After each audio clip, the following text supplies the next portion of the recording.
Hey guys, it's Jess and welcome back to my channel. Today's video I am really excited about. It is a Cane's inspired dinner.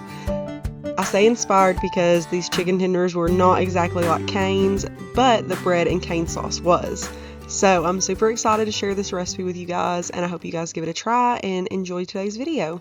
So let's get started.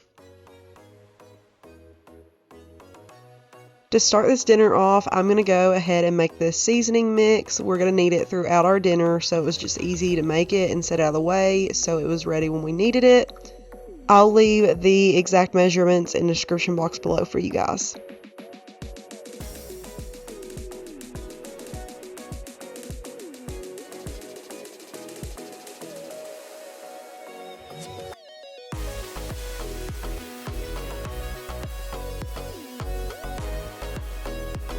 And now I'm going to make the wet part of our batter, which is just buttermilk and that seasoning mix we just made.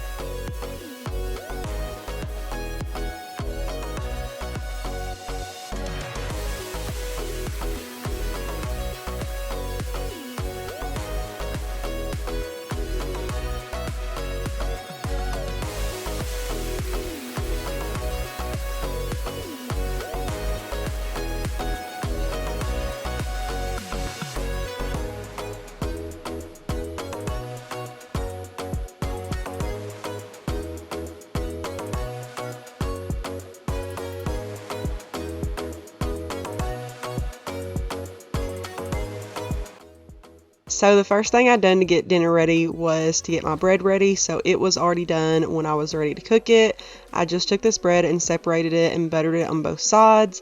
The butter that I'm using, I just used a half a stick of butter and then I seasoned it to taste with garlic salt.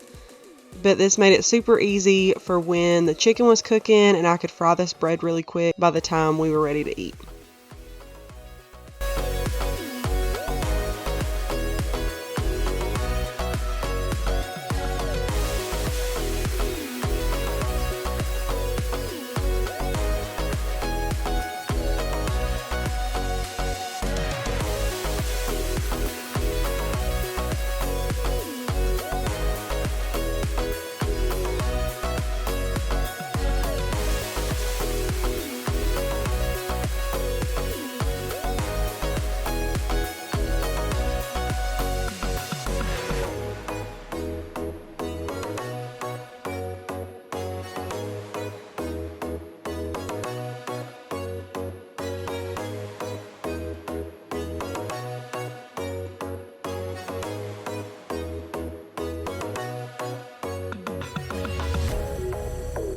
And now I'm just going to prepare our dry part of our batter. So all this is flour, cornstarch, baking soda, Italian breadcrumbs, a little bit of that seasoning mix we made. And once again, I'll leave all of the exact measurements down in the description box so you guys can follow along. This was a really good chicken recipe. It wasn't exactly like Cane's, but it still was really good, and we will probably use it again. But I'm still on the hunt to find a recipe that really copycats Cane's chicken tenders, because we really love them and we don't have a Cane's where we live.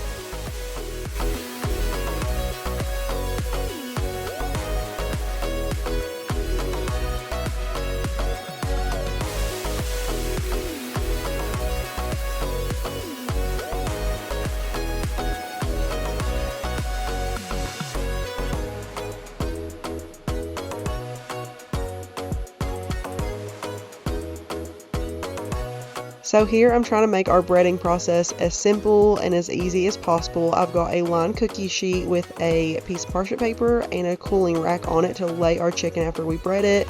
And then I've got my wet and dry mixture here with 2 different utensils so I don't have to mix them, along with the chicken that marinated in the buttermilk.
now that all my chicken is done cooking, I have just heated up some oil in a cast iron skillet. To test it, I sprinkled a little bit of flour, and if it bubbled a lot, then I knew my oil was ready. You can also take the end of a wooden spoon and stick in it, and if bubbles come from the bottom, it's done.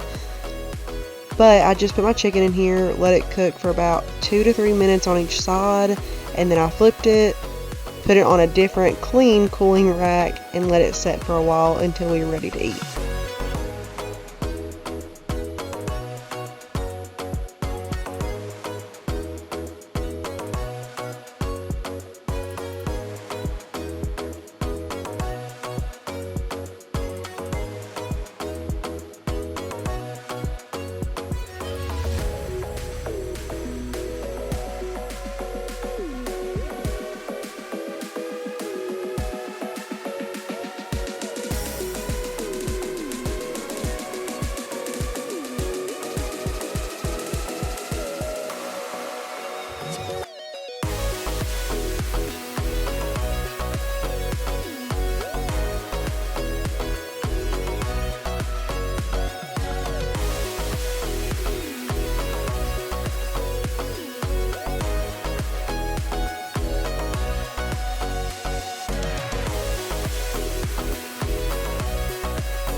And while I'm frying my chicken, I did go ahead and put my french fries in the air fryer. You can fry those as well. I just didn't want to deal with so much frying tonight.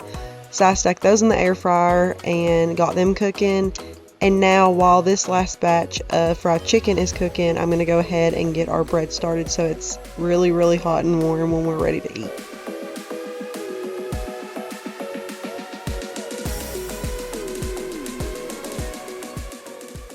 And I just noticed that I did not press record when I was making the cane sauce because I don't have any footage from it.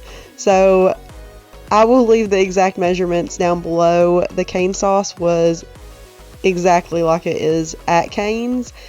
I'm going to plate up our food and we're going to eat, but this was so good. Everything was really, really delicious. The cane sauce was dead on.